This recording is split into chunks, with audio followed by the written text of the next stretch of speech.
you a little bit about why I'm running. Before I do, I have a couple questions for you. So the first question is, how many of you are supporting Ralph Northam right now in the primary? Decent number, right? How many Tom Perriello?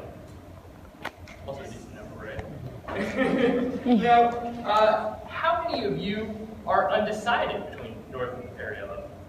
Good deal, I kind of figured that. Now, out of everyone who just raised their hand, how many are happy that you have a choice in the race? Right? Yeah, primaries are a really good thing for democracy, I think.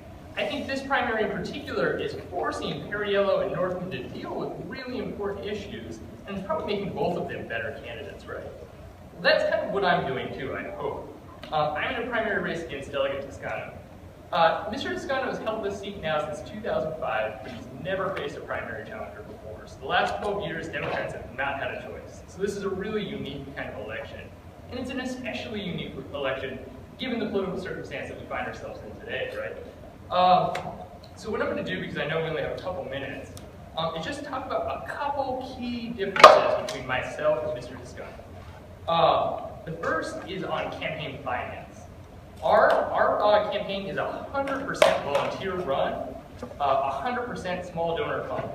It's a big difference. Mr. Toscano, among his top 10 lobbyists are wealthy land developers, Dominion Power, Verizon, telecom lobbyists, big banking associations, and so on. You can go on VPAP, it's an excellent resource, but these are all donations in the tens of thousands of dollars. We're not taking a cent from any kind of for-profit interest. And we've talked to Delegate Toscano and encouraged him to maybe even consider just pushing out oil, gas, and coal money, but he's yet to come around to it. Climate action, another key difference between us. I'm very, very, very strongly against the two pipelines, Dominion's two frac gas pipelines. I think we have to do. The science is clear on that. In fact, if you wade into the literature any amount, and that's what I do for a living, it's very, very depressing. One thing becomes very clear very quickly. We're already far too late. It's already far too late to be building these kinds of pipelines, right? The pipelines, I think, are estimated to generate something between 60 and 98 million metric tons of carbon dioxide emissions per year if they get built. It's outrageous. You don't need it. Unfortunately, Mr. Toscano disagrees on that. He's not willing to come out against the pipelines. In fact, last night there was a great town hall, and he got pushed 6 times on the pipeline question. And each time he and Mr. Deeds refused to take a position. The living wage. I'm a big supporter of the Fight for 15. I believe that if you work full-time, you should not be in poverty.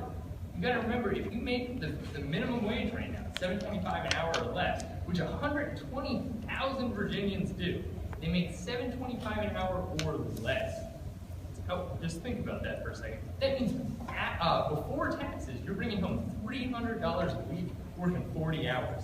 It's outrageous. Now, states like California and New York have already gone for the living wage. Cities like DC and Seattle have done it. We can do it here in Virginia. We're the 7th wealthiest state in the country.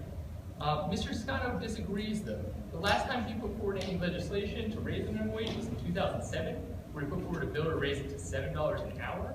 Since then, he has not come out in support of raising the minimum wage, including this last session, when a bill by a guy named Delegate Razul, he put forward legislation to raise the minimum wage gradually to $15 an hour. Toscano didn't back it. Criminal justice reform. I am a proponent of legalizing, regulating, and taxing marijuana. I think that we put far too many people behind bars for nonviolent drug offenses. We can change that. Other states have legalized marijuana, and it turns out it didn't destroy the state. In fact, it lowered drunk driving accidents, it lowered pharmaceutical use. That's really big. Most importantly, it took money that was going to maybe unsavory sorts, drug cartels, and put it into public coffers. That's very important. I'm also for abolishing the death penalty. The death penalty, ironically, in states that have it, have higher murder rates, have higher rates of capital offenses, so the deterrent effect doesn't work. Mr. Toscano doesn't have a position on either of those two issues. So those are some of the key differences. Now I want to stress again, in the race against Mr. Toscano, nothing is personal. I actually think he's a perfectly nice guy. But I think it's crucial that we have a choice, that Democrats have a choice. And if you agree with me, if you share my enthusiasm for any of those very important issues, climate change, campaign finance reform, criminal justice reform, raising the minimum wage for living wage, I ask, think about getting involved. Think about signing up. We need your help to win this. At the very least, please, please, please, please, please, register by May 22nd to vote here in Charlottesville, and cast a vote on June 13th when the primaries come around. Yeah, that's it for me. Thank you very much.